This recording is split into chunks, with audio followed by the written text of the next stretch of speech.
Cats, cops, and C4. I'll get answers as best I can. Intelligence agency or not, it's ridiculous that they haven't told us anything. Cenk assures Linda. They had cased the hell out of Argus's apartment and found all sorts of interesting bits. But the most important bit were the bank statements that showed that he had withdrawn all his ill-gotten gains in cold hard coin. Coins that were rather absent, meaning wherever Argus was, he still has a huge amount of money and the ability to start all over again. Half the forensic teams in the station were crawling over the evidence gathered and more was being pried out.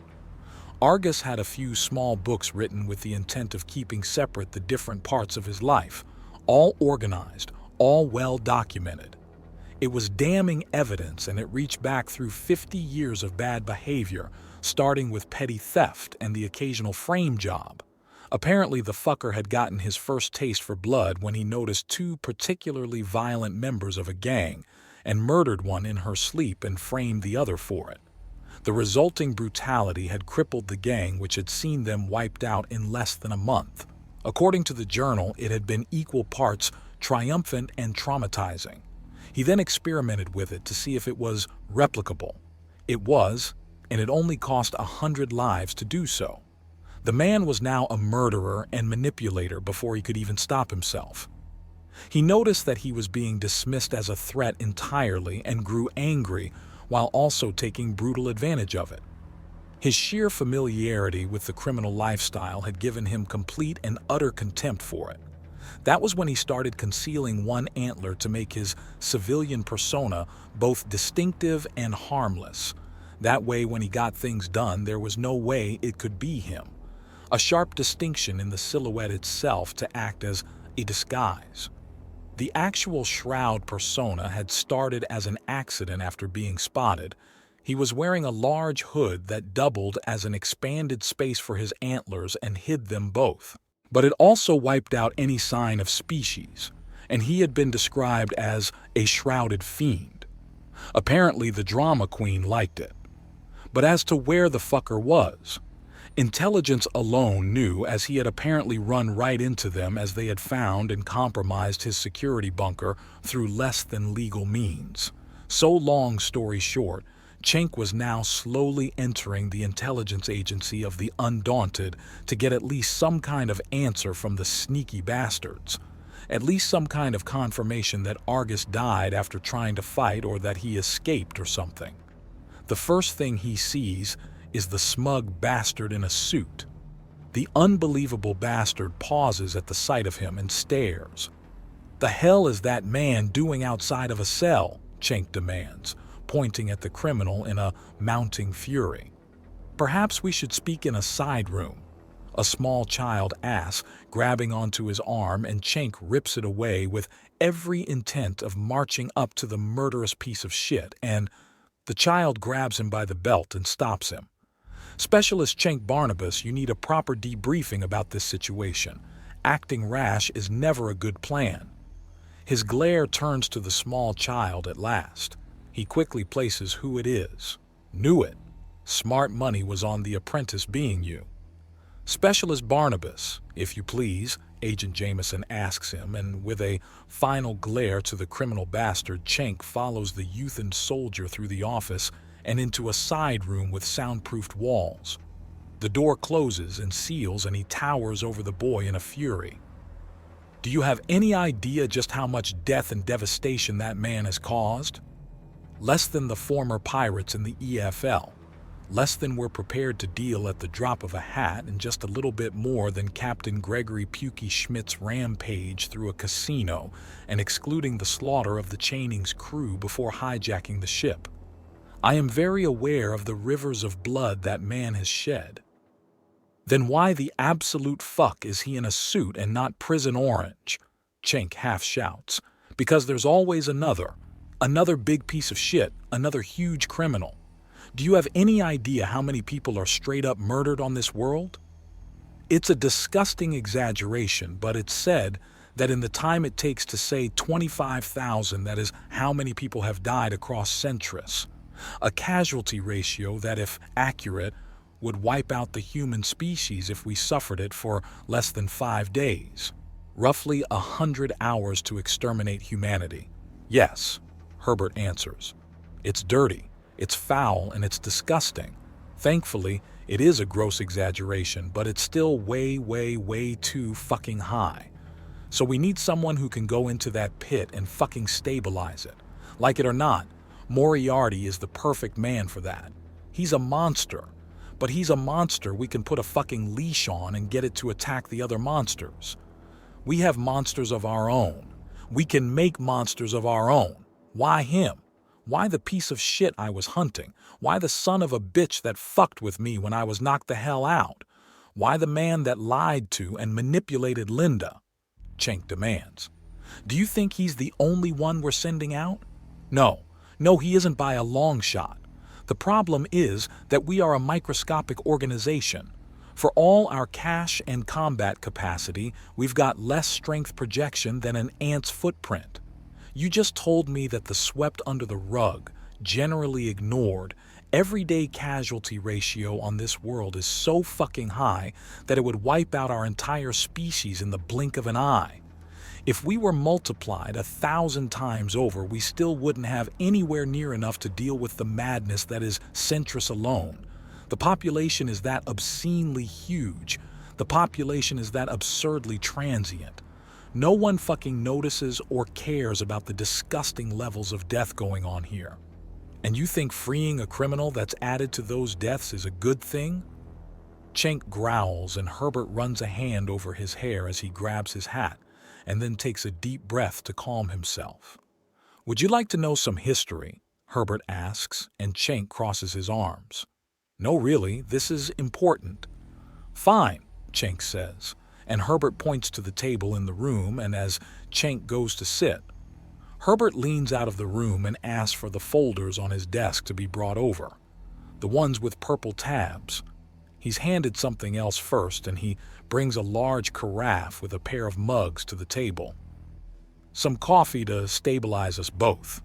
Cenk is only a few sips into his first mug as the documents arrive, along with a sheet of paper that's put on top.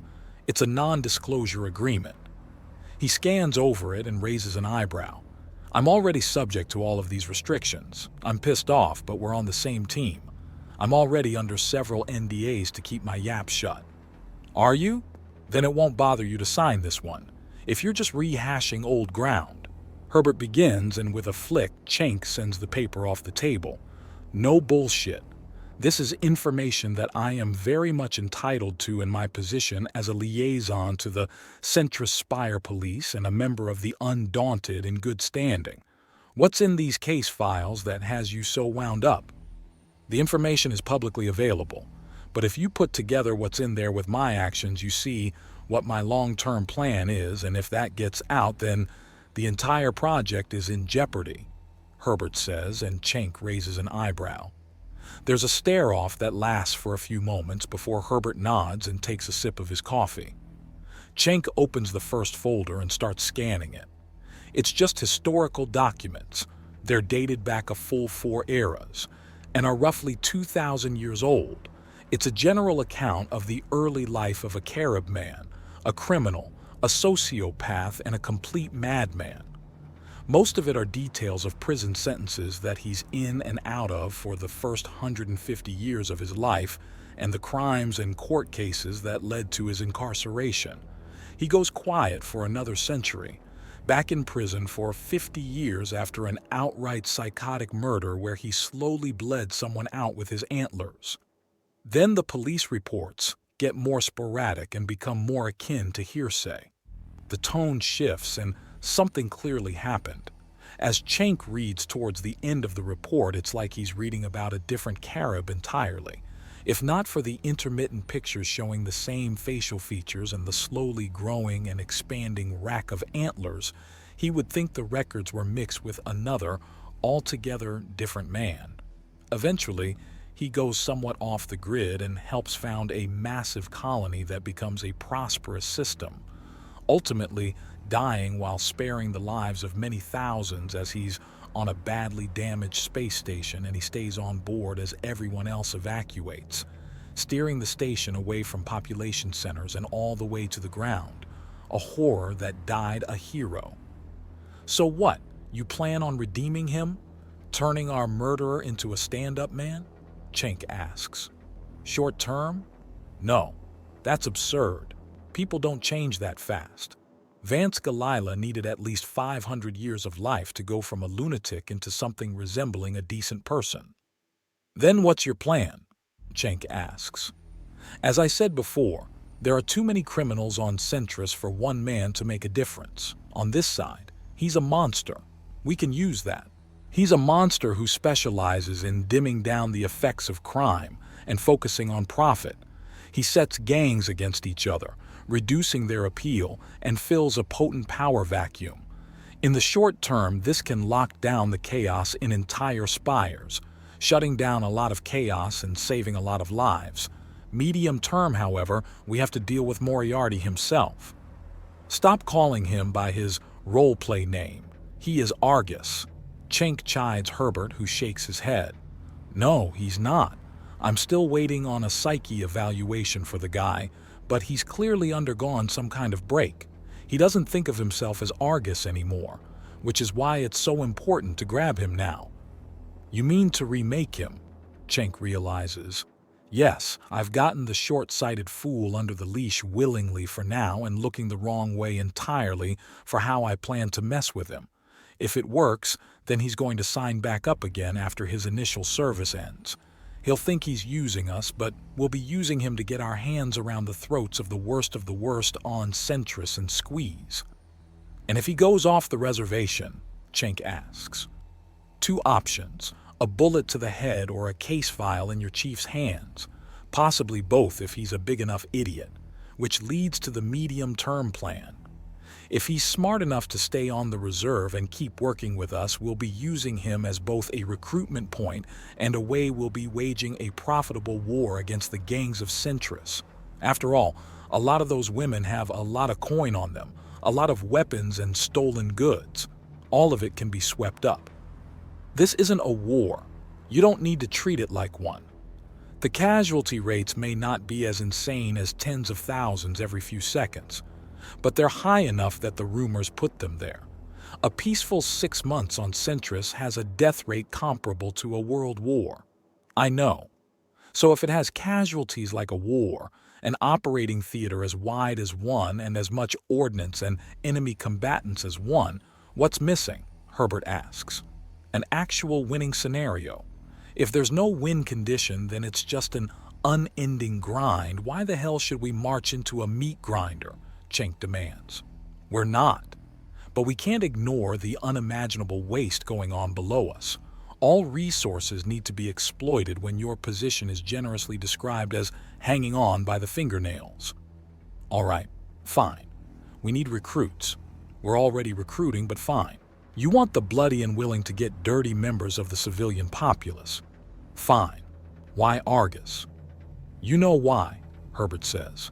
I'm still too pissed off to look close. Spell it out. He has a standard, Herbert says. What? He leaves the innocents out of it. I have the idiot worried about being influenced by his peers when I'm going to have his mission parameters conditioning him to minimize civilian harm even further. By the time his 5 years are up, if all goes well, he'll be entirely focused on making as much money as possible in as many clever ways as possible with causing the least harm as possible. Hell, if I really work a miracle on the man, I'll have him as a man of the people. That man is not Ebenezer Scrooge, and you are not any of the ghosts of Christmas. The fuck makes you think you can literally bend someone into a direction they're unwilling to go? Repetition builds habit. I will repeatedly make him do good things until it's not only second nature, but that he's fully aware of the benefits. Do you have any idea how stupidly naive you sound? Cenk demands. Yes, but the point is, I have the fucker on a leash, and if he tries to jump the fence, he's going to find out that I can strangle him out with a tie as easily as with a noose. Short term, we're dragging him into acting like a decent person. Medium term, we see if it sticks, and if it does, we go into long term of making him into something even more worthwhile. Criminals have gone straight in the past. But mass fucking murderers! Yes, if we hand out redemption only to the fair and easily forgiven, are we? Don't throw philosophical claptrap at me when you're pulling bullshit like this. What the fuck am I gonna tell the chief? What am I gonna tell Linda? What the fuck do I say to the dozens upon dozens of officers hospitalized in the shootouts he caused? The truth, Herbert answers, and Cenk visibly resists throwing his mug of coffee at the little prick.